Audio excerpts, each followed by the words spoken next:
Bem-vindos ao 17º Congresso Eucarístico Nacional, ao workshop sobre a vida eucarística e apostólica do fiel leigo, perspectivas atuais.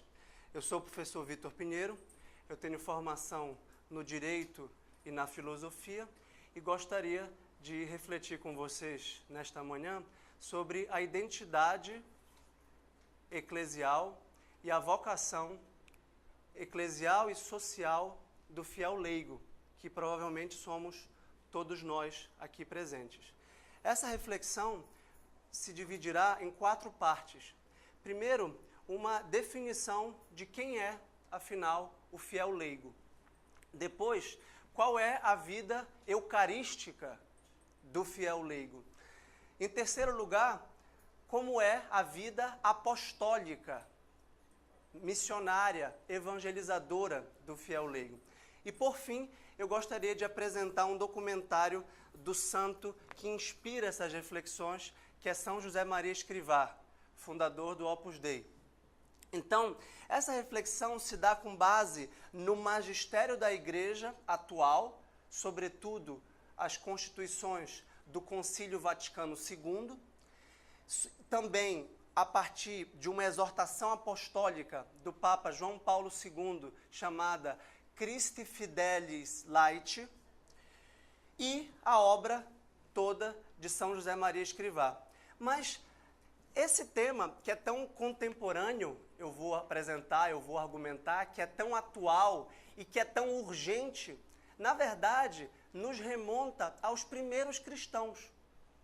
Então, essa reflexão também tem uma dimensão histórica da antiguidade cristã, muito antes da constituição, vamos dizer assim, institucional e da clericalização da Igreja. Esse é o tema da nossa reflexão, que nós começamos agora com a primeira parte. Quem é o fiel leigo? Bem, o primeiro ponto importante que nós precisamos ressaltar é que nós nos levantamos aos domingos na missa e proclamamos o credo, que sintetiza o conteúdo da nossa fé. E na sua versão niceno-constantinopolitana, nós dizemos que cremos numa igreja que é una, santa, católica, apostólica e romana. Essas são os cinco traços teológicos, eclesiológicos, distintivos da igreja. O primeiro deles é que ela é una. A igreja é uma só. A igreja tem uma unidade. Nós dizemos que a igreja é una e ela é única, mas ao mesmo tempo existem várias igrejas locais. A igreja é católica porque ela é universal, articulada à sede petrina do Santo Padre, o Papa, e por isso ela é romana. Ela é una porque ela é a comunhão dos cristãos, ela é a comunhão dos santos. Ela é una porque ela é o corpo místico de Cristo. Ela é una porque todos temos a mesma missão, que é anunciar a boa nova de nosso Senhor Jesus Cristo e com ele corredimir a humanidade. Todo cristão, todo batizado tem a mesma missão geral, que é a missão da igreja e que é a missão de Cristo. Ora, todo cristão se configura a Cristo e corredime a humanidade com ele. Cristo é o Redentor dos homens, mas quis precisar de uma mãe humana, em primeiríssimo lugar. Isso quer dizer, quis precisar dos homens, nós homens. Cristo não quis fazer o serviço sozinho. Passou e disse, ide vós também trabalhar na minha vinha, vós que estáis ociosos, que somos nós de braços cruzados, confortavelmente reclinados na nossa cama ou na nossa poltrona. Nós temos que arregaçar a manga e trabalhar pelo reino de Deus. Isso significa que nós somos igreja. A nossa identidade cristã é a função missionária, evangelizadora, apostólica da igreja una. É a mesma missão. A igreja é una porque ela não tem 4 missões diferentes. Ela tem uma única missão, salvar as almas. Só isso. Agora, ela é una porque ela é um corpo místico de Cristo E para realizar essa mesma função, porque se ela tivesse várias funções, ela seria dispersa, ela seria fragmentada. Como diz São Paulo aos Coríntios, na primeira epístola, este corpo tem vários membros. Esta mesma missão é realizada com base em diferentes carismas, com base em diferentes estados de vida, com base em diferentes vocações individuais e subjetivas e insubstituíveis, e indeclináveis e inegociáveis. Cada um de nós, subjetivamente, temos uma vocação universal, que é a mesma, que é salvar as almas. É a mesma do Papa. Nesse sentido, todo o cristão tem a mesma função eclesial do Papa, dos bispos, dos padres, dos diáconos, dos religiosos e de todos os leigos. Mas o modo como essa vocação universal se particulariza na nossa existência subjetiva varia muito. Então, há várias vocações individuais que não impede a unidade e a universalidade da igreja. Então, aqui há uma dialética entre a universalidade e a unidade da igreja, que é uma só e uma mesma missão, com a nossa vocação subjetiva e particular, os nossos carismas. Há diversas tarefas. E por isso nós temos que estar ordenados e organizados. O que significa o fato de nós estarmos organizados e ordenados? Bem, São Paulo diz aos Coríntios, o que vai ser do pé se a mão não ajudar o peito a escutar o que o olho viu? Eu ficaria maluco. O meu corpo precisa estar organizado. Agora, por exemplo, preciso estar respirando, andando, segurando, falando, escutando, olhando. Todos os meus órgãos dos sentidos precisam estar organizados. Eu preciso de uma cabeça. E a cabeça é o Santo Padre, o Papa. E o representante do Papa local, o bispo.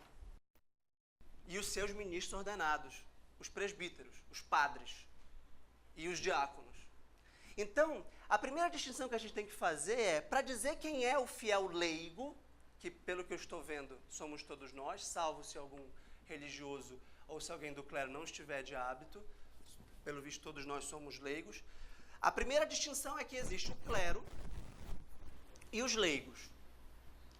O clero é composto pela sagrada hierarquia daqueles que recebem um sacramento específico, que é o sacramento da ordem. São os ministros ordenados. Então, o clero é composto por diáconos, presbíteros e bispos. O Papa é o bispo de Roma. Os cardeais têm títulos honoríficos. São bispos, normalmente, não é obrigatório. Já houve leigos diáconos. Cardeais, perdão. Cardeais são títulos honoríficos que, inclusive, poderiam ser por leigos. É muito raro, normalmente são bispos de dioceses importantes do mundo, normalmente. Mas pode haver um leigo diácono. Então, as pessoas confundem. Mas só existe 3 níveis do sacramento da ordem, que é o diácono, o presbítero e o bispo. Todos os outros, a grande maioria dos cristãos, são leigos, como nós. Existe uma outra distinção conceitual também entre os religiosos e os leigos. Quem são os religiosos? Às vezes há confusão sobre isso também. Os religiosos são aqueles que fazem votos religiosos e integram uma ordem religiosa. Isso não está necessariamente ligado ao sacramento da ordem. Há, por exemplo, freiras, irmãs, há mulheres religiosas que, obviamente, não podem receber o sacramento da ordem, mas são religiosas. E, nesse sentido, não são leigas. Então, você pode ser beneditino, franciscano, dominicano, jesuíta, ser religioso, ser redentorista. E isso você não é mais leigo. E você pode, sendo religioso, receber o sacramento da ordem. Então, a paróquia pode ser diocesana, se o pároco for secular, ele é do clero secular, isto é, ele não é do clero religioso. Ou a paróquia pode ser governada por uma ordem religiosa. Nesse caso, o clero da paróquia é religioso. Fica fácil distinguir, isso é muito importante, para que haja distinção. É isso que o argumento central é, que não haja indistinção e mistura, porque isso desorganiza o corpo. O clero e os religiosos são tão distintos e têm uma vocação tão particular que eles usam hábito. Eles usam, por exemplo, batina, eles usam o hábito religioso. E nós, leigos, não usamos hábitos religiosos. Então, essa é a distinção básica. Mas, ora, todos nós somos batizados. Todos nós, principalmente, recebemos o maior dos sacramentos, que é a Santa Eucaristia. A comunhão do Papa não é diferente da nossa comunhão. O corpo de Cristo que nós comungamos é o mesmo corpo de Cristo dos bispos, dos religiosos, dos monges de clausura, dos eremitas, que tem uma vocação diferente. E os desafios espirituais de cada qual têm a sua gravidade e a sua proporcionalidade conforme a vocação de Deus e conforme a conjuntura. É claro que muitas vezes os religiosos e o clero têm um preparo espiritual, uma musculatura espiritual, uma dedicação espiritual muito maior do que os leigos. Isso é um problema, não deveria ser assim. E recebem muito mais graças de Deus porque a acolhem com muito mais intensidade. O que São José Maria, a partir de 1928, recebeu como vocação de Deus é relembrar que os leigos não são de segunda categoria. Os leigos não são da série B ou da série C do campeonato de santidade. Os leigos têm os mesmos meios espirituais e sacramentais, litúrgicos, que todos. O cristianismo não é uma religião iniciática. Não é uma religião que tem uma casta separada, uma casta que tem um conhecimento das Escrituras. Nós temos o conhecimento das Escrituras, tanto quanto os sacerdotes e os religiosos. Nós temos posse do patrimônio espiritual da Igreja. Nós podemos ler Santa Teresa, Santa Teresinha, Santo Inácio. Santo Inácio não é só para os jesuítas. Santo Inácio é nosso. É da humanidade. São José Maria não é só para os membros do Opus Dei, é para todos. São Francisco de Assis não é só para os franciscanos. Santo Agostinho não é só para os agostinianos. Os agostinianos são filhos de Santo Agostinho, seguem Santo Agostinho. Bem, mas eu leio Santo Agostinho acho que todos os dias. Ele é meu. De uma espiritualidade intelectual e filosófica, se eu tenho essa espiritualidade. Então, essa distinção não pode gerar uma distinção entre leigo e especialista, que é uma segunda acepção da palavra leigo. Eu tenho um problema jurídico, eu procuro um advogado para me explicar como funciona o trâmite processual, as leis do Estado, porque eu sou leigo em direito. E ele é especialista em direito. Eu procuro um médico porque eu sou leigo na medicina, eu não sei como tratar a doença. E o médico eu procuro um contador, Então, eu procuro um arquiteto para reformar minha casa, porque eu sou leigo em engenharia e arquitetura. Mas nós não somos leigos no sentido religioso, no sentido de nós não sermos especialistas. O tempo que nós vamos dedicar a Deus tem que ser compatível com a nossa vocação. Mas isso não quer dizer que nós temos que dedicar menos a Deus e santificar menos a nossa vida e corredimir menos do que o clero. São funções diferentes, que devem ser realizadas com a mesma intensidade e com a mesma entrega. Ou seja, nós temos a mesma alma sacerdotal de Cristo, que o clero e os religiosos têm. Nós temos igual dignidade batismal. O sacramento de iniciação cristã, o batismo, nos configura a Cristo, reforça-se na crisma, mas principalmente o sacramento da Eucaristia nos dá essa configuração a Cristo e nos empresta por adoção. Nós somos filho no Filho, nós somos filhos no Filho, que é Jesus Cristo, e nós recebemos então a tríplice função de Cristo, como rei, profeta e sacerdote. Esse tríplice munus, ou função, régia, sacerdotal e profética, é a nossa, como leigos. Isso não é só para religiosos e clero. Então, por causa disso, nós temos a incumbência de trabalhar com a realidade temporal, com a realidade secular, com a realidade laical. Essa é a nossa função na igreja.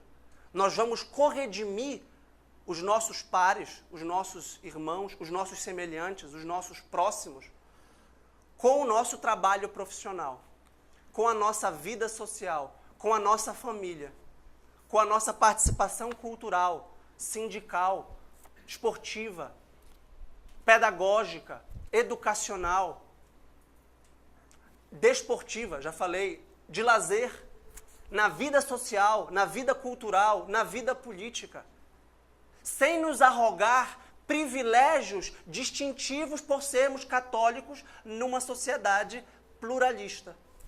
Nós somos cidadãos comuns. Ou seja, nós precisamos ter, e isso o magistério da igreja realmente se inspira ou coincide com o magistério de São José Maria Escrivá, uma mentalidade laical. Então, São José Maria propôs como que essa fórmula didática para entendermos. E se entendermos isso, eu me dou por satisfeito na reflexão desta manhã. Alma sacerdotal e mentalidade laical. O nosso coração é cristão. O nosso coração é de Cristo. Todo ele, toda a nossa vida é consagrada a Cristo. Nós temos alma sacerdotal porque nós nos unimos ao sacrifício do altar, que renova e realiza e atualiza a paixão de Cristo, morte e ressurreição de nosso Senhor Jesus Cristo, a cada missa, o sacrifício eucarístico. Nós nos unimos a esse sacrifício, comungamos do corpo de Cristo, que morreu e ressuscitou por nós. Tanto quanto, repito, os sacerdotes e os religiosos. Mas depois, as nossas atividades, em geral, não são atividades eclesiásticas, paroquiais.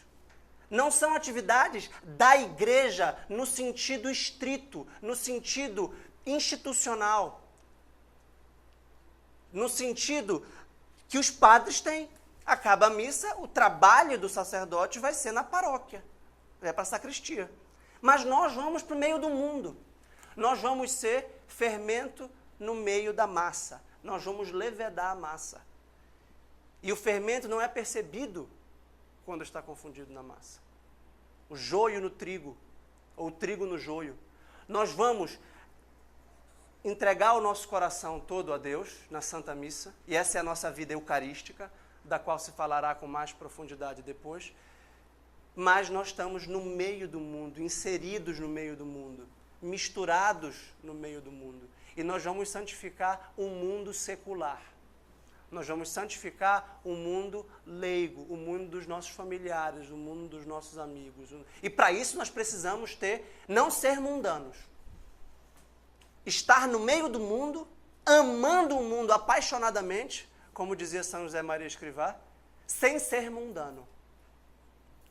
Porque o que aconteceu na história da igreja, e aqui um capítulo histórico, houve um processo de clericalização da igreja e de fuga do mundo.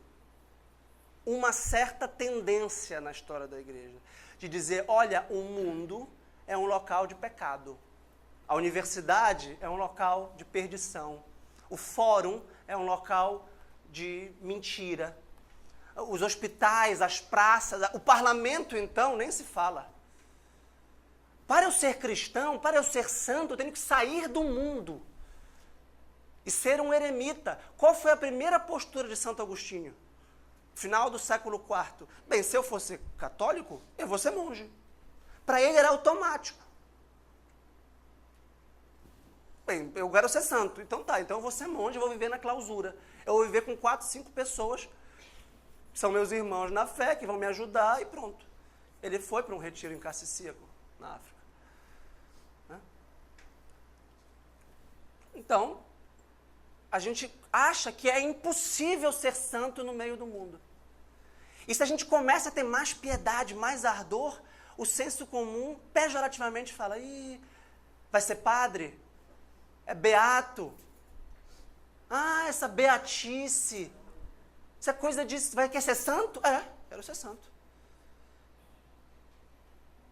E as pessoas se impressionam porque existe uma massificação e existe um mimetismo. Todo mundo tem que viver no mundo pecando. Não, mas todo mundo peca. Você está aqui, tem que pecar. Isso parece uma lei sociológica. Não, todo mundo tem relações antes do casamento, todo mundo se separa, todo mundo toma anticoncepcional, todo mundo... Eu não sou santo, eu não sou religioso. E existe uma adaptação, uma mundanização da igreja, que está errada. Uma relativização do que não é opinável. Por isso nós precisamos de uma vida eucarística que seja uma sólida formação doutrinal. No magistério da igreja, na tradição dos santos e na Sagrada Escritura, que é a fonte da nossa fé. Nós precisamos conhecer a Sagrada Escritura, conhecer os ensinamentos do Santo Padre e dos Santos Padres, ao longo da tradição de 2000 anos, e a vida dos santos, identificando qual é a nossa vocação, porque aí sim a gente não vai ser transformado passivamente pelo mundo, mas vai transformá-lo ativamente. Vós sois a luz do mundo, vós sois o sal da terra. Se o sal perde o sabor, se a luz se apaga, os teus olhos são o candelabro do teu corpo, mas se os teus olhos são trevas, ó quão grandes serão as trevas. Se nós perdermos a luz, se nós perdermos o sal, nós seremos iluminados por outras luzes, que são trevas. Se nós perdermos o sal, nós não vamos levedar a massa. A igreja tem que transformar o mundo, ativamente, tem que protagonizar o mundo. Quando eu for exaltado, tudo atrairei a mim, de Jesus Cristo. Nós temos que ordenar o mundo a Cristo, e não ordenar Cristo ao mundo. E não adaptar a igreja ao mundo. Modernizar a igreja, eu vou explicar isso no final, significa modernizar a comunicação, a forma de diálogo com o mundo, e não mudar o conteúdo da fé. Sabe por quê? Ninguém pode mudar o conteúdo da fé, nem o Papa. Por isso que nós somos fiéis leigos. E São José Maria diz, que bonitos cristãos serem chamados com esse adjetivo, né? Substantivado, o fiel, aquele que guarda o depósito da fé. Quem é o fiel depositário? Nós somos fiéis depositários. E São Paulo diz, nós guardamos ouro em vaso de barro. Mas tem ouro lá dentro. Que a igreja tem não só a mensagem de Cristo, a igreja é o corpo de Cristo, é a esposa de Cristo pela qual o Cordeiro se imolou. Nesse sentido, a igreja é a presença eucarística substancial e real de nosso Senhor Jesus Cristo. Pelo dogma da presença real e substancial de Jesus Cristo em corpo, alma, sangue e divindade. Alma e divindade, na Sagrada Eucaristia. A igreja eucarística vive da Eucaristia, se nutre da Eucaristia, alimenta-se da Eucaristia e por isso é apostólica. Por isso ela pode levar e tem como objetivo levar a Eucaristia para o mundo. Nós estamos no 17º Congresso Eucarístico Nacional, também comemorando os 400 anos da cidade de Belém e da evangelização católica na Amazônia. Este país foi fundado com uma missa.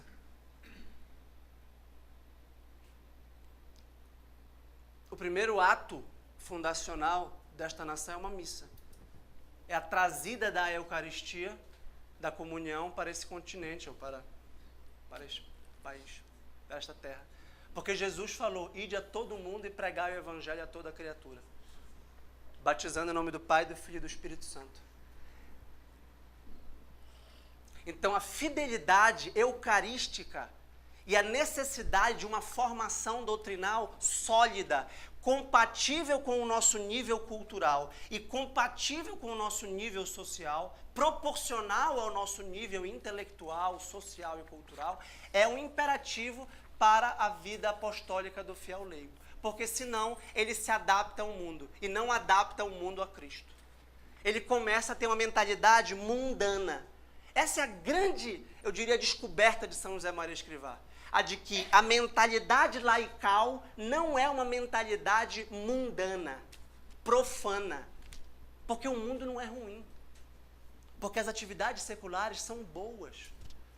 Porque o trabalho humano é digno, é santo, é santificável. E São João Paulo II, segundo maior pontificado da história, reforçou com tanta ênfase: o bem comum é missão do cristão, a justiça social é missão do cristão, a dignidade da pessoa humana é missão do cristão.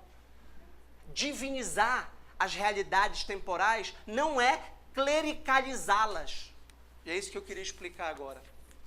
Porque se houve, por um lado, uma tendência ao clericalismo e a tendência a associar a igreja ao clero, e a dizer, não, a igreja são os padres. E a gente fala, puxa, os padres deveriam, o bispo deveria, e nós lavamos as mãos com Pilatos, dizendo, não, mas eu não tenho culpa nenhuma com a crise da igreja.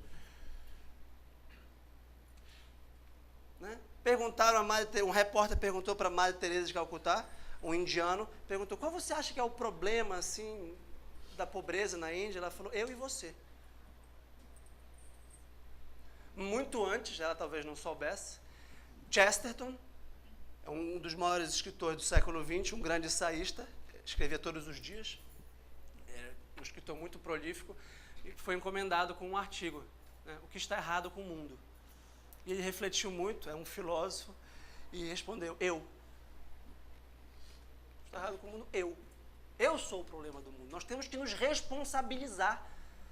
Nós temos que assumir a cruz de Cristo como aquele personagem do Evangelho que é obrigado a carregar a cruz de Cristo, Cirineu. E nós temos que assumir a nossa cruz. Porque Jesus falou, quem quiser vir após mim, pegue a sua cruz todos os dias e me siga. Nós temos uma cruz diária, nós temos uma santificação diária, que será, provavelmente, cumprir com fidelidade, com paixão e com verve religiosa o nosso trabalho cotidiano. E por isso São José Maria dizia, nós precisamos escrever com versos decassílabos heróicos a prosa do cotidiano.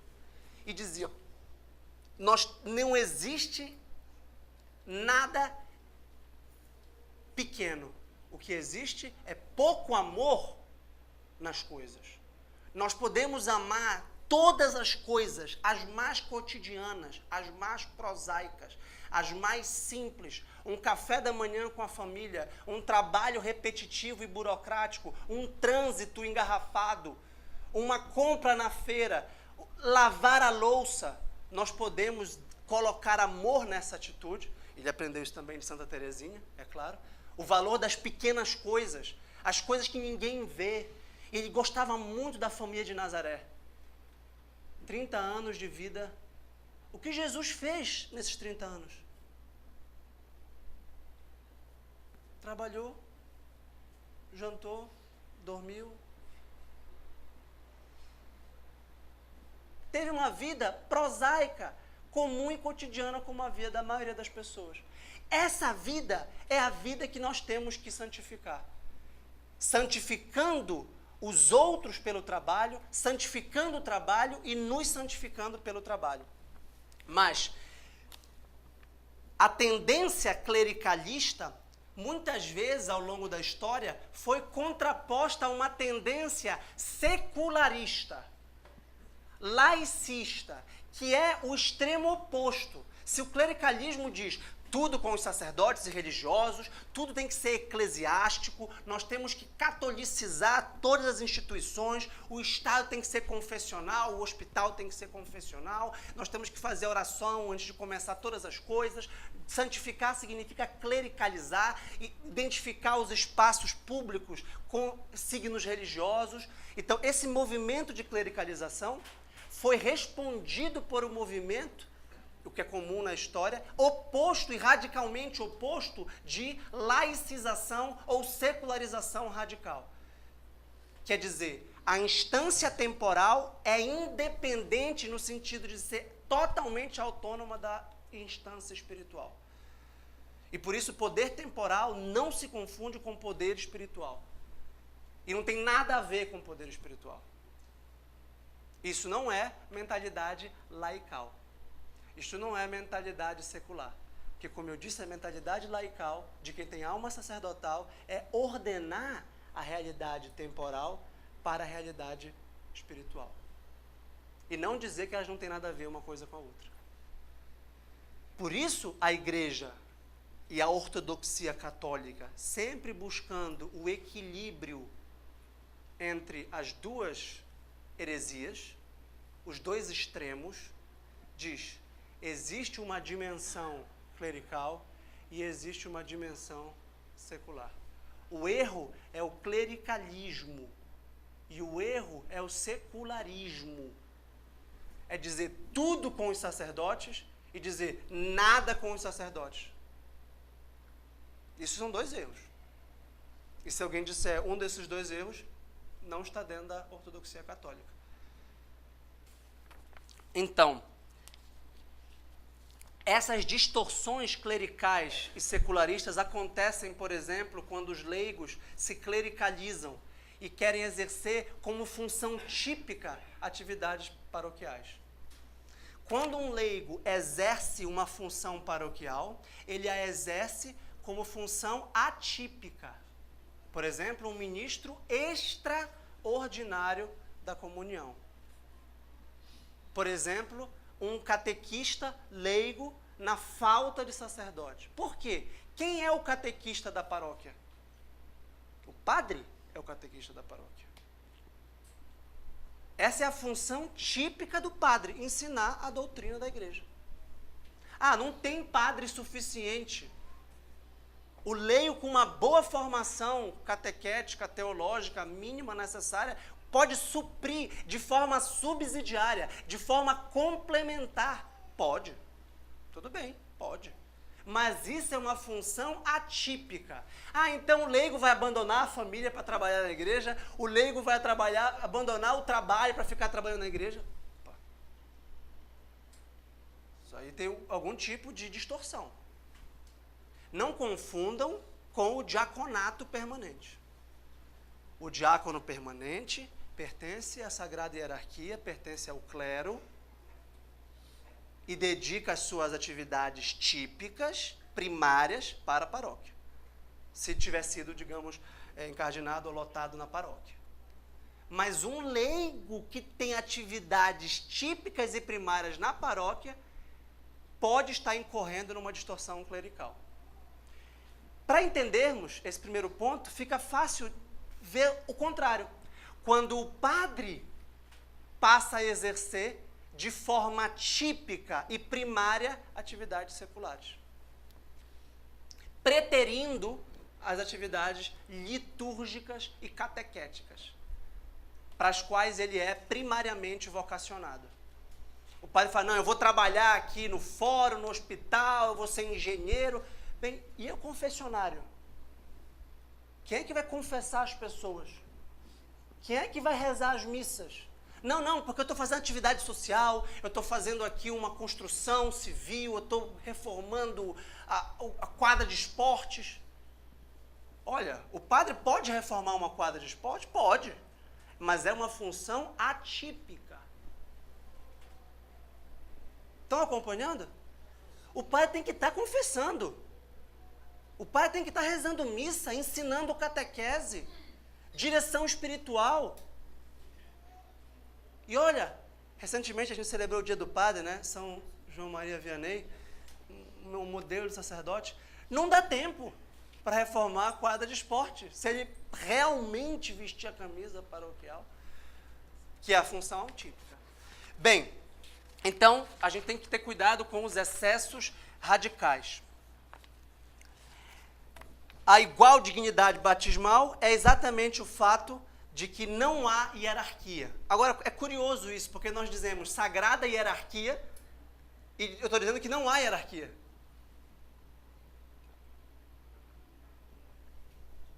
Então, cuidado para não confundir. Hierarquia com H maiúsculo é o clero. Pertence à hierarquia. Eles estão responsáveis por falar em nome da igreja. Eles têm uma formação teológica e filosófica que nós não temos, mas que poderíamos ter, vou falar disso. Adaptada às nossas circunstâncias e à nossa situação. Então, o grande ponto é entender a vocação universal da igreja una e universal, que é a corredenção e a salvação do gênero humano por Cristo, em Cristo, pelos cristãos. E a vocação individual. É pensar, a minha vocação individual qual é? E como é que a gente reflete sobre a vocação? Isso ensina São José Maria de Escrivá também.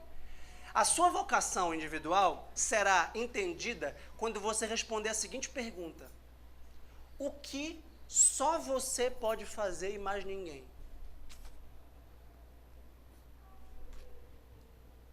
Essa é a sua vocação específica. Quem escutará a boa nova somente ou quase que exclusivamente por você? Quando Jesus fala de próximo, ele quer dizer realmente próximo do ponto de vista geográfico. Nós vivemos uma crise de descristianização do mundo, do Ocidente. Eu vou falar sobre isso, sobre a nova evangelização na última parte. E muitas pessoas não vão mais à missa e não conversam mais com o sacerdote. De modo que nós seremos os únicos ou os últimos cristãos que eles podem ouvir. E nós seremos, talvez, a única imagem viva de Cristo na vida de muitas pessoas. E essa função é irrenunciável da nossa parte. Porque o cristianismo e a fé de muita gente dependem de nós. E a gente fala, mas o padre, mas o papa, sabe, o bispo. E nós nos eximimos da nossa função apostólica. Então a nossa Eucaristia não está bem vivida. Porque a Eucaristia é intrinsecamente apostólica. A Eucaristia é exatamente comunhão. Ela não combina com egoísmo, com solidão, com isolamento e com individualismo. Eu não posso comungar de fato, com consciência do que eu estou fazendo, e renunciar à minha dimensão apostólica de exatamente ir enviado em missão, como um discípulo missionário, como um apóstolo de Cristo. Apóstolo significa enviado. Por isso que a Eucaristia é apostólica. Então, apenas para organizar a definição, a Constituição Dogmática Lumen Gentium, do Concílio Vaticano II, define nesses termos, que foi o que eu acabei de explicar, apenas para mostrar a vocês a consonância e a fidelidade ao documento magisterial de tudo que eu estou dizendo. Já que, como eu expliquei, nós somos fiéis leigos. E a fidelidade é a nossa virtude distintiva, é a nossa característica substancial. Por isso a substantivação desse adjetivo, o fiel, o homem fiel. Diz a Lumen Gentium que a vocação dos leigos é procurar o reino de Deus, tratando das coisas temporais e as ordenando segundo Deus. Ordenação das coisas temporais às coisas espirituais. Um mundo que passa ao mundo que não passa. E diz, por leigos entendem-se aqui todos os cristãos que não são membros da Sagrada Ordem ou do Estado religioso reconhecido pela Igreja. Isto é, os fiéis que, incorporados em Cristo pelo batismo, constituídos em povo de Deus e tornados participantes, a seu modo, do munus sacerdotal, profético e real de Cristo, exercem, pela parte que lhes toca, na Igreja e no mundo, a missão de todo o povo cristão. Todos os 40 minutos de palestra até agora foram para explicar esta definição. da Constituição Dogmática Lumen Gentium. Vejam que há um só povo de Deus, uma só missão, que é a corredenção do gênero humano. Corredenção porque quem redime é Cristo, e os cristãos corredimem com ele os homens. E por isso eles são apóstolos. Paulo VI, na exortação Evangelii Nunciandi, que é um texto também no qual eu me baseei, tanto para essa primeira parte quanto para a terceira, diz: à frente das tarefas, as mais variadas na ordem temporal, devem os fiéis leigos, através disso mesmo, das coisas temporais, atuar numa singular forma de evangelização. A sua primeira e mais imediata tarefa não é a instituição e o desenvolvimento da comunidade eclesial. Esse é o papel específico dos pastores do clero. Mas sim o pôr em prática todas as possibilidades cristãs e evangélicas escondidas, mas já presentes e operantes nas coisas do mundo. O campo próprio de sua atividade evangelizadora é o mesmo mundo vasto e complicado da política, da realidade social e da economia, como também o da cultura, das ciências e das artes, da vida internacional, do mass media, da mídia, e ainda outras realidades abertas para a evangelização, como sejam o amor, a família, a educação das crianças e dos adolescentes, o trabalho profissional e o sofrimento. Quanto mais leigos houver impregnados do Evangelho, responsáveis em relação a tais realidades e comprometidos claramente com as mesmas, competentes para as promover e conscientes de que é necessário fazer desabrochar a sua capacidade cristã, muitas vezes escondida e asfixiada, tanto mais essas realidades, sem nada perder ou sacrificar do próprio coeficiente humano, mas patenteando uma dimensão transcendente para o além, não raro desconhecida, se virão a encontrar ao serviço da edificação do reino de Deus e, por conseguinte, da salvação em Jesus Cristo. Essa citação de Paulo VI, em plena consonância com o magistério de São José Maria Escrivá, está dizendo o seguinte: o mundo é bom. O mundo não precisa ser mundano. As realidades temporais, as realidades seculares da política, da economia, da cultura, da universidade, da ciência, da família, do esporte, do lazer, são boas, porque criadas por Deus, e o homem, quando trabalha nelas, participa do trabalho e desenvolve o ato criador de Deus. São José Maria Escrivá enfatiza muito no livro de Gênesis, quando Deus incumbe aos homens o trabalho de custodiar o jardim, de cuidar, de cultivar o jardim. Ou seja, Deus torna o homem um co-criador, o homem participa da criação, perpetua a ordenação do mundo para Deus, santificando o mundo. E isso é apostólico. Todas as obras de promoção social, seculares, limpas, retas, são nobres por serem humanas. E por serem humanas são cristãs, porque se Cristo é plenamente homem, sendo plenamente Deus, as realidades humanas não são indiferentes a Cristo. Ao contrário, as realidades humanas são todas cristificáveis, ou cristianizáveis, e cristianizá-las e cristificá-las, configurá-las a Cristo, não significa clericalizá-las. Esse é o ponto do fiel leigo. O mundo é bom, o trabalho, a família, e por isso devemos, diz São José Maria Escrivá, amá-lo com loucura. E diz num ponto de caminho: não te parece formidável que a tua família, que o teu trabalho, que amas com loucura, seja matéria-prima de santificação? Quer dizer, eu realmente gosto da aula, eu realmente sinto um prazer. Isso é para Deus, é por Deus. Mas é a coisa que eu mais gosto de fazer na vida. Isso não pode ser indiferente a Deus. Estar com a minha família não pode ser indiferente a Deus. Eu vou para a igreja, eu vou para o claustro, porque é lá que eu encontro Deus. Eu estaria numa dualidade de vida. José Maria Escrivá enfatiza unidade de vida. Está inteiro em todas as coisas. Então, todas as coisas são... quando nós dizemos, você é religioso? Sim, sou religioso. No sentido lato. Todos os momentos da minha vida são religiosos. Eu não posso colocar em parêntese a minha fé para uma atividade. O que coloca... Eu não posso interromper a graça. O que interrompe a graça é o pecado. E a associação clerical, como eu falei na história, e eu repito, Santo Agostinho é testemunho disso, quando se converteu, imediatamente foi ser monge.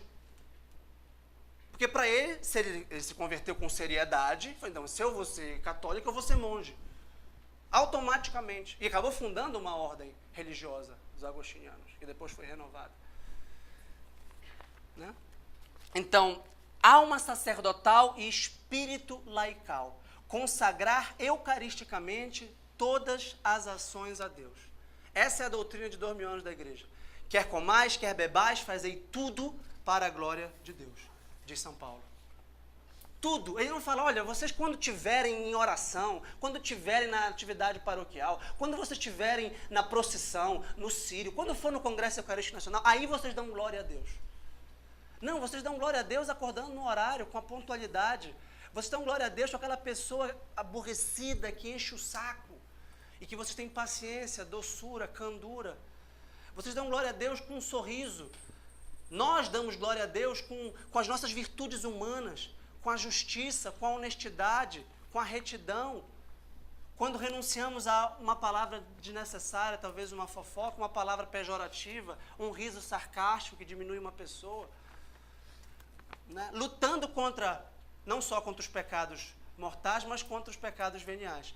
E essa luta ascética, essa busca pela santidade, que é a busca eucarística de uma vida sacrificada, de uma vida penitente, de uma vida austera, não é incompatível com a alegria e com a naturalidade, com a simplicidade, com a total integração.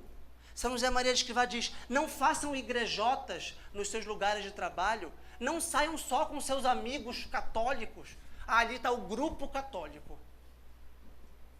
Veja, eu não estou me referindo à formação de comunidades. Se você tiver uma vocação de comunidade, ótimo. Mas os fiéis leigos, como diz Paulo VI, como diz João Paulo II, como diz Papa Bento XVI, Papa Francisco, estão no meio do mundo, tem que realizar, tem que ter cristãos, o Papa disse recentemente, na imprensa. Tem que ter cristãos no fórum, nos hospitais, construindo prédios, nas universidades, nas escolas, porque senão o mundo se descristianiza, nós nos refugiamos nos claustros e dizemos, o mundo está se descristianizando. E com isso renunciamos a um dever apostólico e eucarístico nosso, que é o de cristianizar o mundo. Então,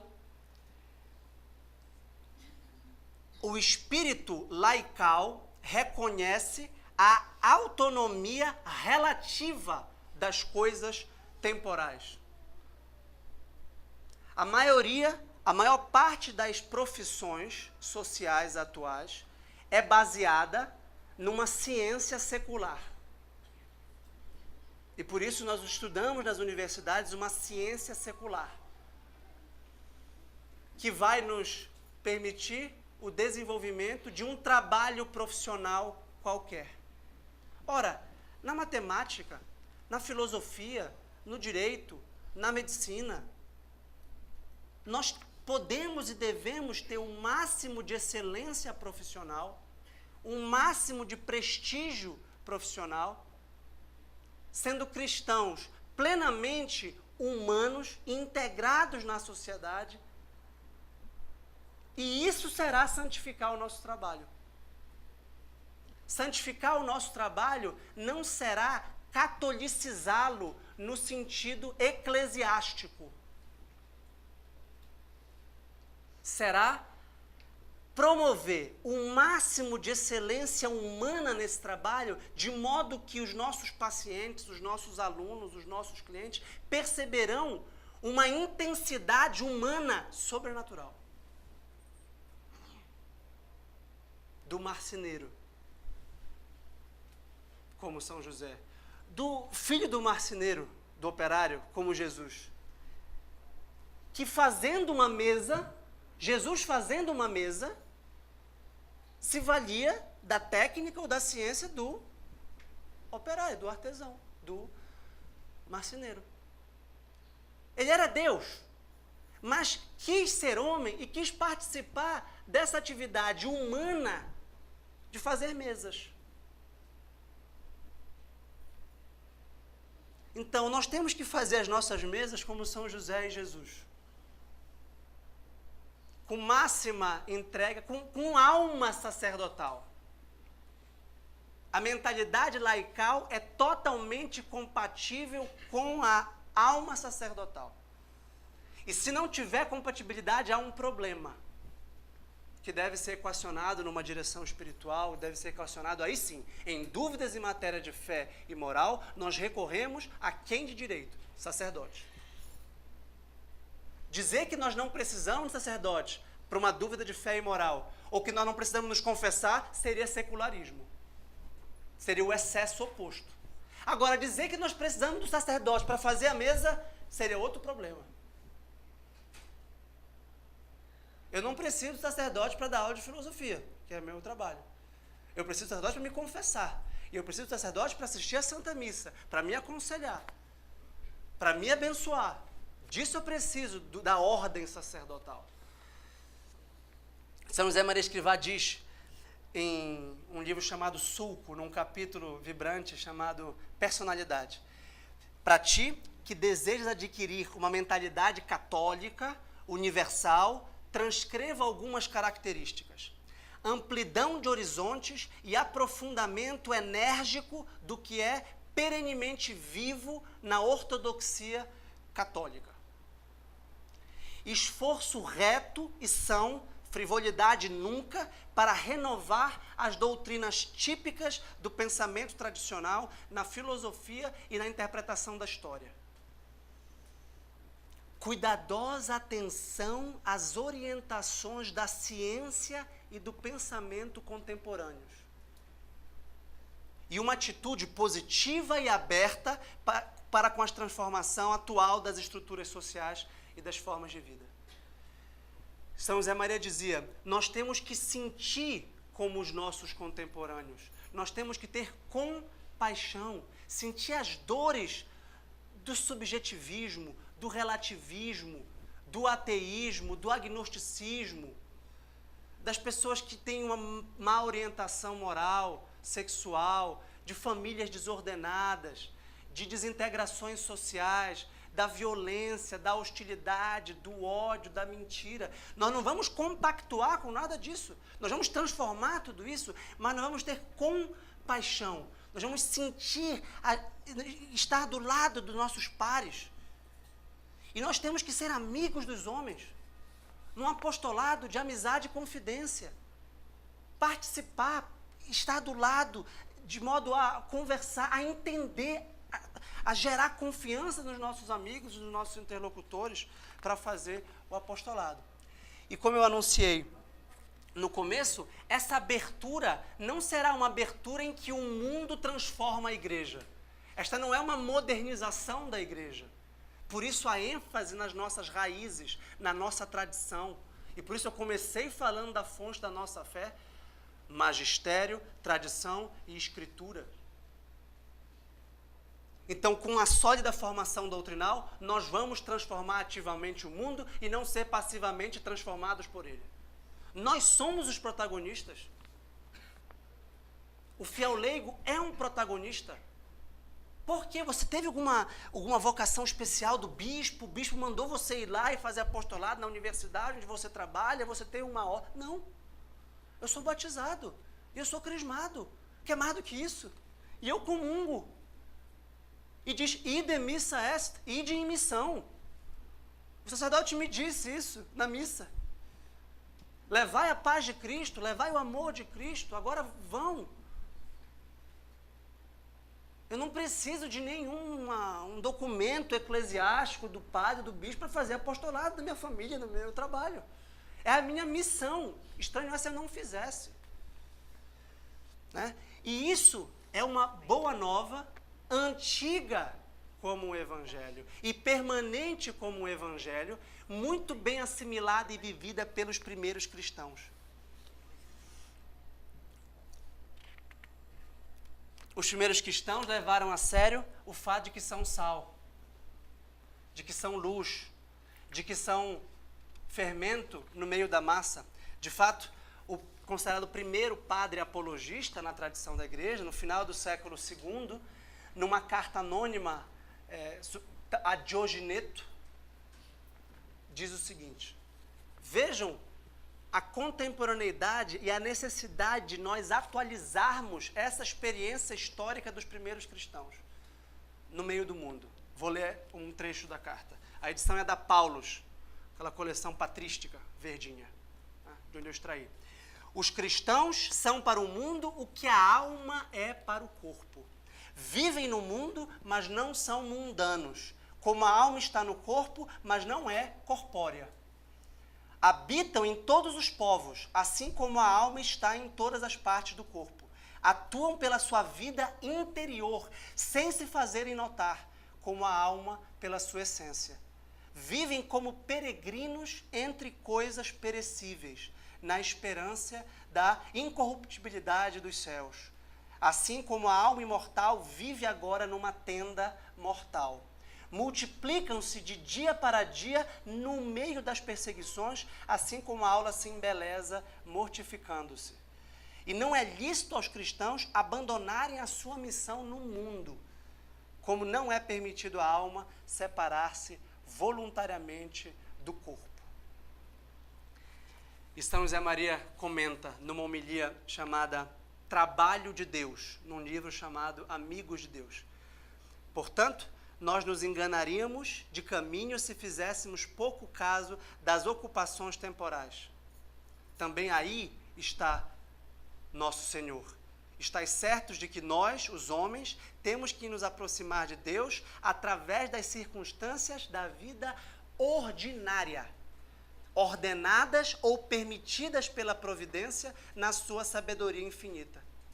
Não atingiremos esse fim se não tendermos a terminar bem as nossas tarefas, se não perseverarmos no ímpeto do trabalho começado com entusiasmo humano e sobrenatural, se não desempenharmos o nosso ofício como o melhor de todos os colegas e, se for possível, penso que, se queres, verdadeiramente assim será, melhor que o melhor, porque usaremos de todos os meios terrenos, honrados e dos espirituais necessários para oferecer a nosso Senhor um trabalho primoroso, rematado como uma filigrana cabal.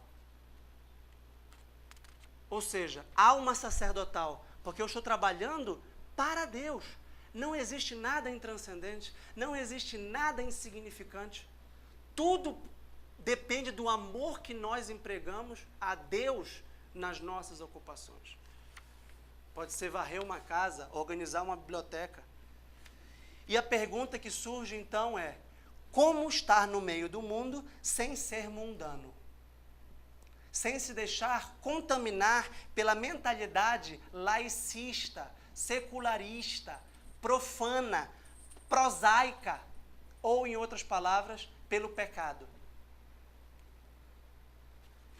E a resposta é uma luta ascética, uma luta espiritual. Lutar pela santidade, ter a santidade como ideal de vida. As pessoas brincam, quer ser santo. Exatamente. Porque, diz São João Paulo II, só uma coisa é triste: não querer ser santo. Isso é muito triste. Isso a vida perde todo o significado. Eu falei no começo, a vocação universal à santidade, reforçada e renovada no Concílio Vaticano II, diz: Gaudium et Spes. Todos os fiéis, de qualquer estado ou ordem, são chamados à plenitude da vida cristã e à perfeição da caridade. O que é a plenitude da vida cristã? É a comunhão plena, eucarística, com nosso Senhor Jesus Cristo. É a assistência constante aos sacramentos, sobretudo da confissão e da comunhão, que são interdependentes. É o esforço consciente com um exame de consciência bem feito, um exame de consciência radicalmente preparado para alijar e afastar constantemente os pecados mortais, que devem ser, obviamente, sanados pela confissão, e os pecados veniais deliberados, essas pequenas arestas do nosso gênio, do nosso temperamento, do nosso comportamento. Nós tendemos a cair num comodismo, num conformismo, e dizemos: são coisas do meu caráter. E diz São José Maria Escrivá: são coisas da tua falta de caráter. Nós sempre podemos melhorar, nós sempre podemos nos aperfeiçoar, e aí a importância de uma conversa fraterna com um bom amigo, que conheça a nossa alma, que nos ajude, e que possa eventualmente fazer uma correção fraterna, a qual nós acolhemos com toda gratidão. E claro, uma direção espiritual com um sacerdote que conheça a nossa alma, que conheça a nossa luta espiritual. Uma direção espiritual, um aconselhamento constante, um plano de vida que organize os nossos hábitos de piedade, um tempo dedicado à oração, um tempo dedicado à leitura do Evangelho, um tempo dedicado a uma leitura espiritual que nos aumente a nossa formação doutrinal, um tempo dedicado à Santa Missa, quem sabe além do domingo, num dia da semana, quem sabe 2, uma preparação mais profunda, mais íntima à Santa Missa, uma concentração, uma ação de graças degustada depois da missa, um silêncio mais profundo.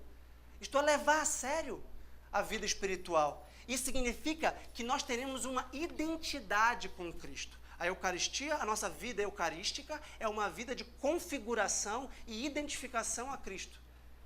E com isso, nós não temos que ter medo. São José Maria dizia: os cristãos não podem estar acabrunhados, intimidados, envergonhados, com complexo de inferioridade, com complexo de pequenez, apequenados. Não, sabe o que é? Que eu sou católico. Como se fosse a pior coisa, a melhor coisa do mundo. A coisa mais alegre, mais bela, mais feliz. E tem mais, é válida para todos. Nós temos que arrastar, o apostolado de São José Maria se dá por atração, não por imposição, por atração. Se eu estou aqui hoje, eu devo muito a um amigo chamado Renato Moraes. Eu olhei para ele e falei: eu quero viver assim. Assim é melhor de se viver. Assim é muito melhor, é muito mais organizado, é muito mais equilibrado, muito mais limpo, muito mais transparente, muito mais sincero, muito mais alegre, muito mais intenso, muito mais profundo. E ele foi me dizendo como ele vive assim. E a boa nova que ele me mostrou não é a boa nova do Opus Dei, no sentido de ser uma ordem. É a boa nova de todo fiel leigo, que pode e deve ter uma vida espiritual profunda. Aprender com mais solidez a rezar a Santa Missa, a assistir a Santa Missa, a redescobrir ou descobrir o tesouro da confissão, ter uma intimidade maior com o nosso Senhor pela leitura do Santo Evangelho, aprender e desenvolver, o que pode ser um desafio, o Santo Rosário, a recitação do terço. Tudo isso que pertence à piedade tradicional da Igreja. E que, como eu disse no começo, é a mesma piedade que o clero e os religiosos têm. O máximo da espiritualidade de todo cristão é a comunhão eucarística. É o ato mais místico, mais profundo, mais transcendente e superior da nossa vida. E é o mesmo ato que todos nós temos. Por isso, a nossa formação espiritual é essencial. E a nossa formação espiritual é uma formação sacramental. E o principal sacramento, sem nenhuma comparação, é claro, é o sacramento em que nós comungamos o próprio Cristo. Então a coisa mais importante da nossa vida é a missa. Como está a nossa missa? Como está a nossa assistência à Santa Missa? Como está a preparação à Santa Missa? Como está a fruição da Santa Missa? Como está a nossa ação de graças depois da Santa Missa? E como está os atos de piedade eucarística? Uma vida eucarística é a vida pautada na missa como centro e núcleo e raiz da vida interior. A nossa vida interior, a nossa vida espiritual é uma vida eucarística, como o título da nossa reflexão diz, vida eucarística. Porque sem essa vida eucarística nós não teremos vida apostólica. O apostolado é uma consequência natural, espontânea da vida eucarística. E eu vou falar sobre isso, o apostolado da missa, levar os nossos amigos à missa, explicar a missa, tentar conversar sobre a missa, que infelizmente tornou-se para muitos um rito saturado e desgastado pela tradição, repetitivo, em que ninguém sabe, ninguém conhece, ninguém entende. Você quer perguntar? É que eu ia abrir do final para as perguntas. Pode ser? Obrigado.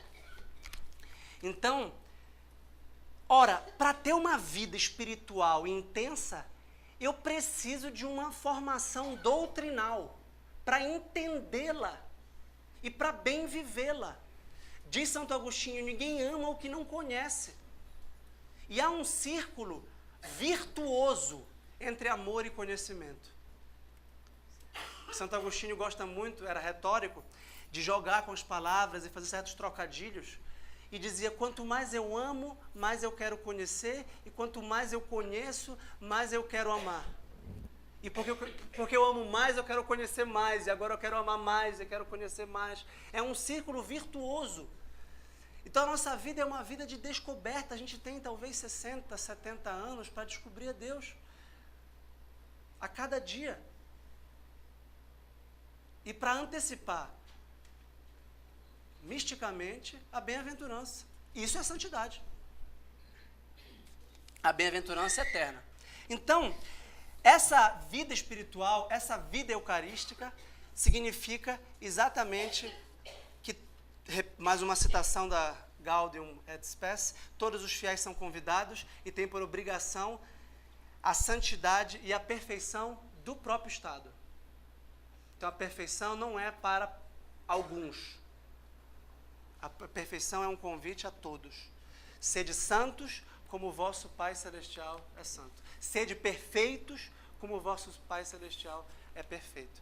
Então, isso é importante, é fundamental para essa última parte, que eu vou começar agora, que é a parte apostólica, como fazer apostolado no meio do mundo, o que é o apostolado leigo, o que é a vida apostólica, o que é essa nova evangelização, como a chamou Papa João Paulo II.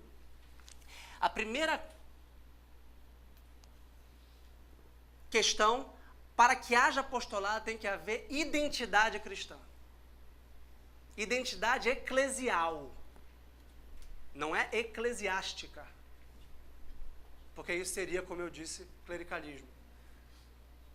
Sentir como uma igreja, ser igreja. Ser igreja não significa estar no prédio da igreja, no edifício da igreja e numa atividade paroquial. Ser igreja é estar na comunhão dos santos. Nos santos, na igreja padecente no purgatório, na igreja triunfante no céu e na igreja militante na terra, que somos nós, militando. Nessa, rezando pelas almas do purgatório, recebendo graças das almas do céu, vida espiritual, vida de oração, e aí sim, com essa identidade, nós temos possibilidade de fazer apostolado. Nós vivemos numa sociedade que é chamada pelos sociólogos de uma sociedade da informação, de uma sociedade da comunicação, numa sociedade informatizada, cibernética. Hoje todos temos um celular para aceder a todo tipo de informação cuja fonte nós desconhecemos a todo momento. Então nós temos leigos que não são mais, para usar uma outra imagem do Evangelho, ovelhas. Porque vejam, a imagem evangélica do pastor com o seu cajado e das ovelhas pode denotar passividade das ovelhas, inferioridade das ovelhas e desinformação das ovelhas. De fato, as ovelhas não sabem para onde vão. o pastor precisa pastorear. Isto é, indicar onde as ovelhas têm que ir ou deixar de ir. E os leigos, hoje em dia, em geral, têm senso crítico. São pessoas que se dizem bem informadas, são pessoas críticas, são pessoas que aprenderam na escola uma série de falsidades ou de meia-verdade sobre tudo. São pessoas instruídas, pseudo-instruídas. Supostamente sabem de história, sabem de sociedade, de política. E sobre religião, são profundos ignorantes. Ignoram as verdades mais elementares. Ignoram a tabuada da religião.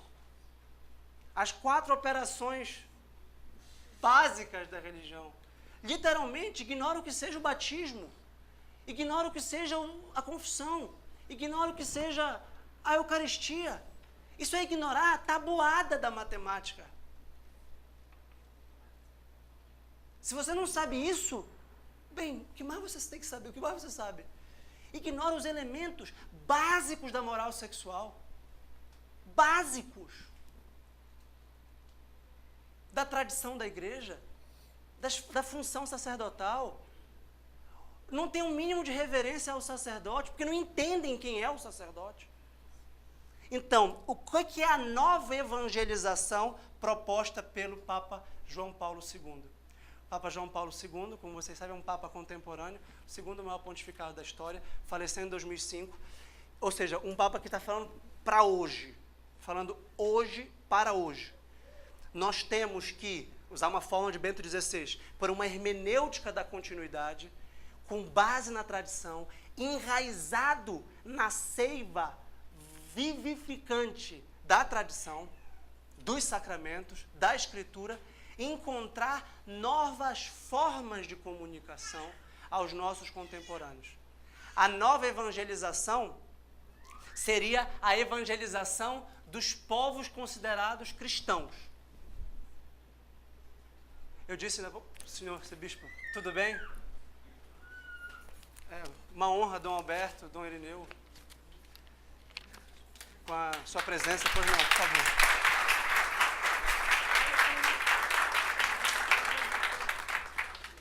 Fico muito honrado. Só mesmo.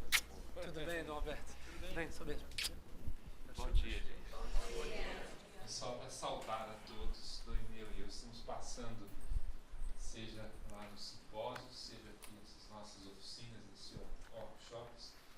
Então eu agradeço muito a Deus por nos estar reunindo. A gente precisa de conhecer, aprofundar aquilo que diz respeito à nossa fé. Então, eu quero só cumprimentar a vocês e desejar que Deus abençoe. Tá bom? Muito obrigado. Obrigado. Obrigado. Então, a velha evangelização, entre aspas, seria uma evangelização de povos não cristãos, uma evangelização intercontinental, levar, por exemplo, o cristianismo às Américas, às Áfricas, às Oceanias, às Ásias, digamos assim. E a nova evangelização, veja o paradoxo, é encontrar novas formas de comunicação, adaptar não o conteúdo milenar e o conteúdo da ortodoxia católica, mas atualizar o modo de comunicação e de chegar aos povos que, em tese, são cristãos, mas que estão em franco processo de descristianização. Disse que o Brasil é um povo católico. Será? Que Belém é uma cidade católica. Há costumes católicos em Belém ou no Brasil? Que a Europa é um continente cristão. Há cultura cristã, há arte cristã, há filmes cristãos, literatura cristã, festas cristãs? Ou há, na verdade, uma grande paganização, e Bento XVI fala nesses termos, uma sociedade neopagã, uma sociedade cujo costume, cujo hábito, cuja a sexualidade, cuja cultura em geral, a mentalidade é fechada a Deus, é fechada à transcendência, é fechada à espiritualidade, é marcada por um consumismo, por um individualismo, por um relativismo, por um indiferentismo religioso. por um tanto faz, tanto fez, cada um na sua, eu respeito, eu sou tolerante. Olha, isso não é caridade. Caridade é compartilhar as verdades contempladas. Na encíclica Deus Caritas Est, Bento XVI deixa bem claro, não há caridade sem verdade. E a ditadura do relativismo, que ele foi responsável por esse termo, mas por enfatizar esse ponto, neutraliza toda a pretensão de verdade. Ah, não tem verdade religiosa. E Nietzsche passa a ser o grande filósofo da nossa época quando disse que não há fatos, só interpretações. Essa é a sua leitura, essa é a sua fala, esse é o seu discurso, essa é a versão oficial da igreja. Como é que você pode ser fiel se você considera isso uma versão oficial da igreja, como se não valesse para... Você não reconhece a autoridade espiritual da igreja, otorgada pelo próprio Cristo com as chaves? Então, a crise de fé é uma crise de formação de uma sociedade que precisa receber o Evangelho, que é o mesmo, Jesus Cristo é o mesmo ontem, hoje e sempre, e é o único mediador entre Deus e os homens, de forma renovada e atualizada. Então, João Paulo II fala de um novo ardor. Redescobrir Cristo e se apaixonar por Ele. Esse é o primeiro ponto. Ninguém dá o que não tem. A boca fala o que abunda no coração. Ninguém dá o que não tem. Como é que você vai dar formação católica se você é um católico pela metade? Então, a nossa principal missão apostólica é a nossa vida espiritual e a nossa formação. E São José Maria diz, queres fazer apostolado? Em primeiro lugar, oração. Em segundo lugar, mortificação. Em terceiro lugar, e muito terceiro lugar, ação. A gente começa com ação e fala, vamos agir. Opa, como é que a gente começa? Vamos se reunir amanhã, a gente começa logo depois de amanhã. Isso é um ativismo, um imediatismo, uma certa pressa, porque o nosso mundo é um mundo acelerado, é um mundo que está numa hiperconectividade, e tudo tem que ser para ontem, e as coisas rápido começam e rápido acabam. A perseverança é uma virtude muito escassa, a constância é uma virtude muito escassa, mas principalmente a tenacidade, que é mais do que perseverança e mais do que constância. A tenacidade é esse novo ardor que vem da Eucaristia, renovada diariamente, semanalmente. E diz, novos métodos.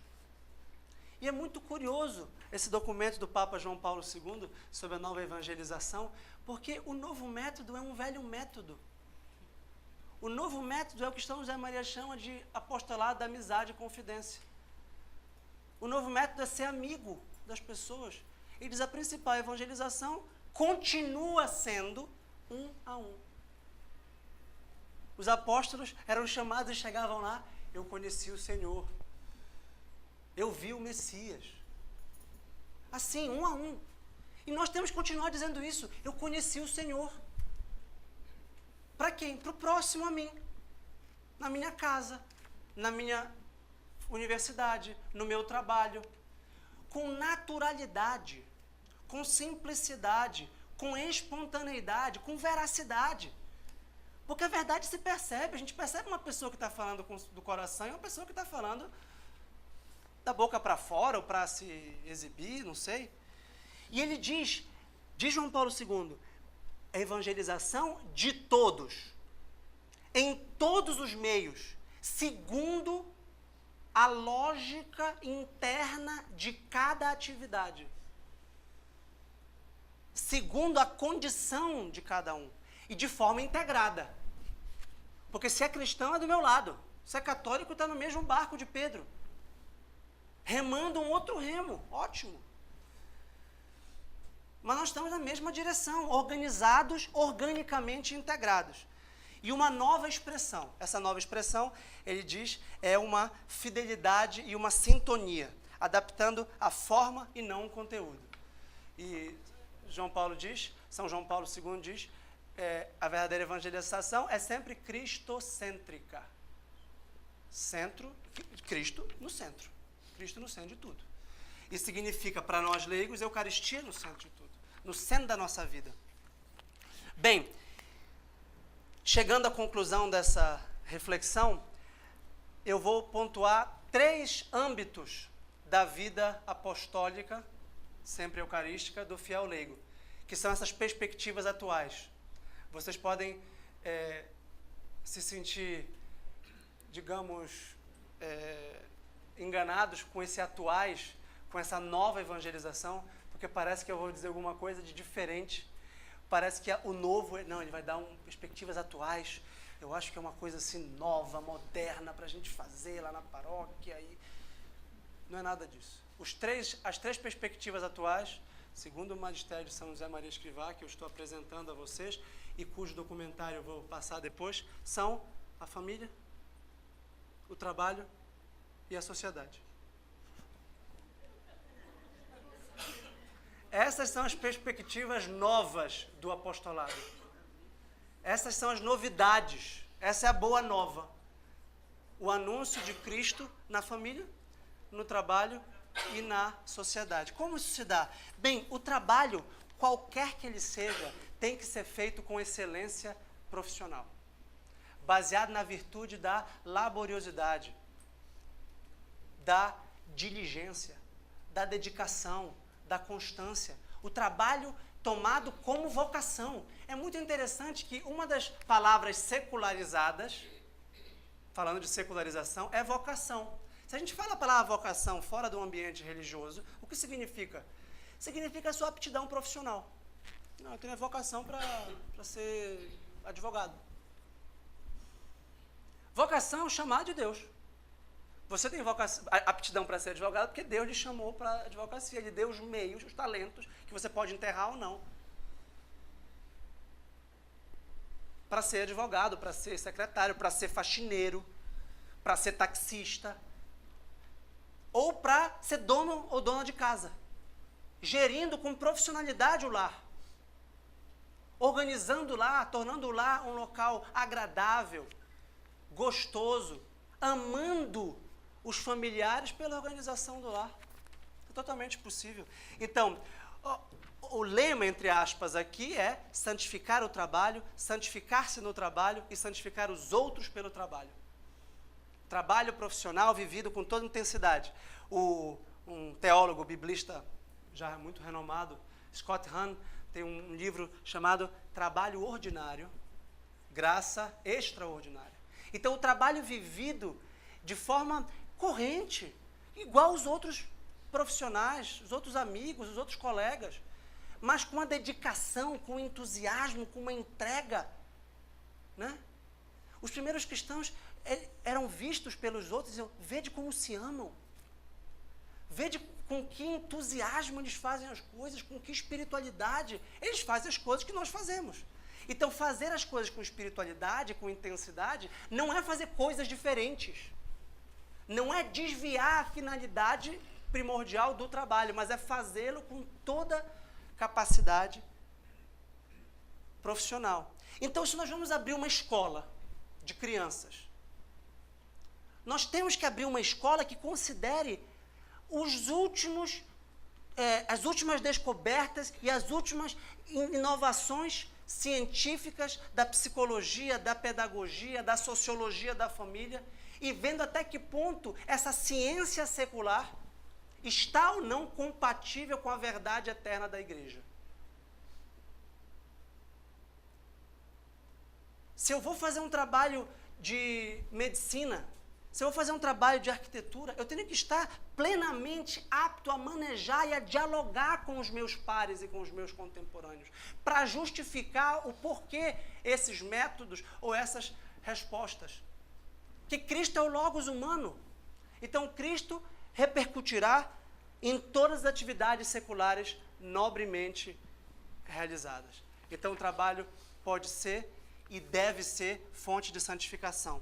E a promoção humana que uma escola fará, a promoção humana que um hospital fará, a promoção da dignidade humana, o trabalho pelo bem comum que um professor faz na sua sala de aula, um trabalho pela justiça social que um pedreiro faz, isso tudo é cristianização do mundo.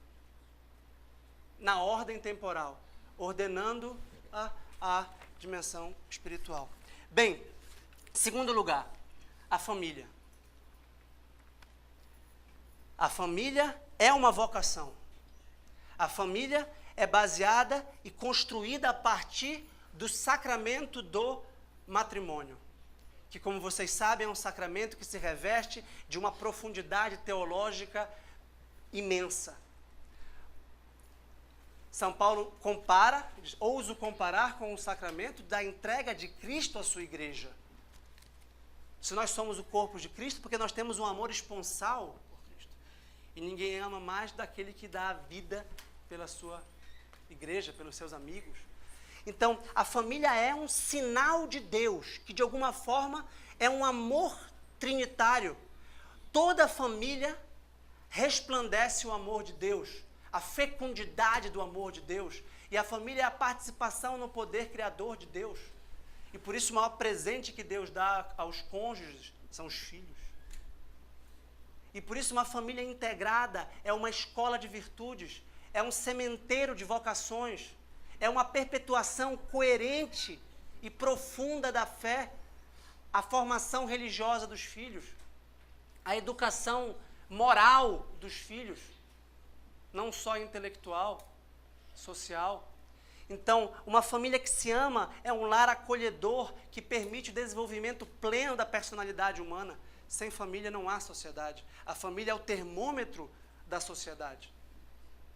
Então, a família é o que há de mais importante para nós que temos vocação familiar. Não adianta ganhar o mundo e perder sua alma. Nesse sentido, não adianta ter uma excelente profissão, uma excelente atividade, eventualmente paroquial, uma atividade missionária, se a nossa família está destruída. Se nós não pelejamos, nós não lutamos espiritualmente para que a nossa família seja um local de acolhimento, um local de harmonia, de fraternidade, um local onde se praticam as virtudes da hospitalidade, da caridade, da compreensão, do perdão, de quem os filhos vão aprender a amar, a perdoar, a compreender, a conversar, as práticas de piedades ordinárias dos pais. E eles são absolutamente insubstituíveis nessa função. Função que é secular. E que é religiosamente secular. Um sacerdote não pode ocupar o papel de um pai ou de uma mãe. Não cabe a ele fazer isso. Claro que ele vai aconselhar, claro que ele vai participar. Mas essa é uma função vocacional porque é indelegável. Então, a igreja é uma família.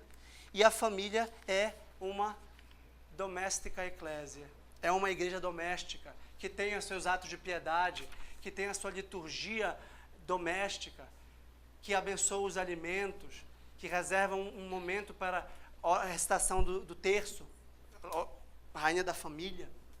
Então, todos esses elementos são absolutamente fundamentais para a família. É um lugar de aceitação, de perdão, de sofrimento conjunto, de alívio da dor de um dos membros, de participação, de comunhão. Então, a família é absolutamente necessária para esse evangelho da vida. A família cuida dos enfermos, a família valoriza a vida em todas as suas situações, mesmo os deficientes, mesmo os inválidos. A família é uma escola de caridade. Bem, em terceiro lugar, a vida social. Tudo que eu falei até aqui foi exatamente isso. A vida social é marcada pela cultura secular cristã. Uma sã laicidade é uma laicidade que reconhece o protagonismo da igreja na pessoa dos seus leigos inseridos no meio do mundo, dignificando e renovando a cultura secular. A evangelização da cultura, como explica São João Paulo II, é a purificação e a renovação da cultura. Se Cristo é Logos, ele está presente universalmente em todas as culturas, em todas as sociedades. Então, deve-se buscar purificar e reconhecer quais são os elementos do cristianismo ou da fé presentes na cultura para evidenciá-los.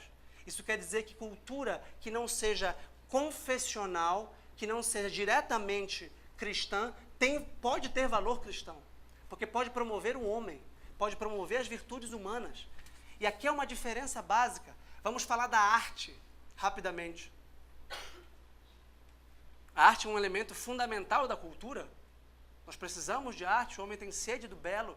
As concepções de beleza são concepções culturais que estão diretamente ligadas a concepções religiosas, sempre. Bem, existe uma diferença básica entre arte sacra e arte cristã. Arte sacra é arte sagrada, é arte religiosa, voltada ao culto e principalmente à liturgia, cujo tema é um tema bíblico ou hagiográfico. Isto é, um tema da Santíssima Trindade, de Nossa Senhora, dos apóstolos, do Antigo Testamento, ou um tema da vida de um santo, ou de um mistério teológico específico. Isso é arte sacra. A arte cristã é uma arte cuja verdade explícita ou implícita é cristã. Então vocês conhecem, por exemplo, O Senhor dos Anéis, do C.S. Lewis. Essa é uma arte cristã. Vocês conhecem, de um homem absolutamente fiel. Vocês conhecem as Crônicas de Nárnia, do C.S. Lewis, talvez. Essa é uma arte cristã. Vocês conhecem a obra de Shakespeare. É uma obra cristã, evidentemente cristã. Ah, mas não fala de Jesus, não fala da Virgem. Mas Shakespeare é cristão até o último fio do cabelo. Mas não no sentido de ser arte sacra, como a arte de Dante, por exemplo. Porque o tema de Dante é religioso explicitamente, então é arte sacra, embora não seja para a liturgia. Mas de alguma forma, então, essa é a distinção. O que nós precisamos não é de arte cristã também. Católicos que estejam inseridos no mundo da cultura, capazes de desenvolver cultura cristã, de modo que nós possamos ter uma sociedade cristã, uma sociedade cujos hábitos sejam hábitos sadios. Hábitos sadios não significa especificamente hábitos religiosos e eclesiásticos, mas hábitos que não sejam pecado. A dicotomia que nós temos desse clericalismo ou desse laicismo é porque ou a atividade é pecado mortal ou a atividade é paroquial. Então, ou literalmente eu estou nas dependências da igreja, ou eu não posso, ou quanto músicas da igreja, músicas da liturgia, ou eu quanto músicas que não tem nada a ver e são contra o cristianismo. Olha, não tem músicas boas que não sejam diretamente litúrgicas, mas que não sejam pecado. É isso que falta. Eu não posso ver um filme que não seja a vida de um santo. Eu posso assistir um filme que seja a vida do santo. Eu posso assistir meu filme preferido, A Paixão de Cristo, né? Do Mel Gibson. Um filme absolutamente piedoso, quase que litúrgico nesse sentido. É uma via sacra cinematográfica, como vocês sabem. Bem, mas eu não posso assistir um filme sobre uma família. Eu não posso assistir um filme que tenha uma mensagem de superação, de virtudes humanas, de dedicação, de altruísmo. Claro que eu posso. Esse filme é cristão? É. Então, a nova evangelização seria uma evangelização que passa pela cultura. São João Paulo II enfatiza muito o papel da universidade, o papel da ciência. Ora, o católico não pode ter medo de participar da vida intelectual. A igreja fundou as universidades. A igreja tem uma filosofia robusta, sobretudo na figura do grande Santo Tomás de Aquino. A igreja tem uma teologia robusta. Para cada tema sociológico, pedagógico, psicológico, antropológico, histórico, econômico, terá vários católicos conscientes estudando esse tema. Nas grandes universidades do mundo, como a Universidade de Navarra, como a Universidade Gregoriana, como a Universidade da Santa Cruz. Então, é necessário que haja excelentes intelectuais, excelentes universitários, excelentes profissionais, excelentes artistas, excelentes homens de cultura, evangelizando a universidade. E evangelizar a universidade não será torná-la confessional ou atentar contra a secularidade relativa da ciência, da sociologia, do direito, a laicidade do Estado. É possível um Estado cristão, laico, É necessário distinguir, a igreja sempre soube disso, que existem questões opináveis e questões dogmáticas. A forma do Estado, por exemplo, se ele é monárquico ou republicano, não é uma questão dogmática. É uma questão opinável. Você pode muito bem continuar na ortodoxia católica divergindo de um amigo católico sobre a forma do Estado. A igreja respeita a autonomia relativa do Estado. Agora, um Estado abortista, totalitário, é claro que é um Estado incompatível com o cristianismo, um Estado pagão, um Estado anticristão. Isso é dogmático. Um Estado que não defende a vida não é um Estado cristão. Mas a forma como vai se dar o governo, isso é opinável. Então, a laicidade sã, sadia, eucarística e apostólica, que eu estou apresentando, é uma laicidade que reconhece a diversidade humana, o pluralismo do povo de Deus, a liberdade individual. Não é o liberalismo que é um pecado, no sentido de ser um relativismo, de ser um ateísmo prático, de ser um indiferentismo, de um fechamento positivista a Deus e à transcendência. Um materialismo. Isso está errado, são erros. Isso não é opinável. Isso é dado de fé, isso é dado revelado. Os fiéis acreditam nisso. Então, o objetivo, para concluir, é a civilização do amor. O amor, enfatiza São João Paulo II, é a chave do cristianismo, a verdade do cristianismo, e o amor é o amor humano. Quanto mais humano for o amor, tanto mais ele será divino. A chave para o apostolado leigo é o amor. O amor que não se dissocia da verdade, o amor que é reconhecido por todos os homens. E esse amor verdadeiro, genuíno, plasmado em ações concretas, nada estapafúrdias, nada diferenciadas, é o amor que edifica e edificará a civilização do amor, a civilização cristã.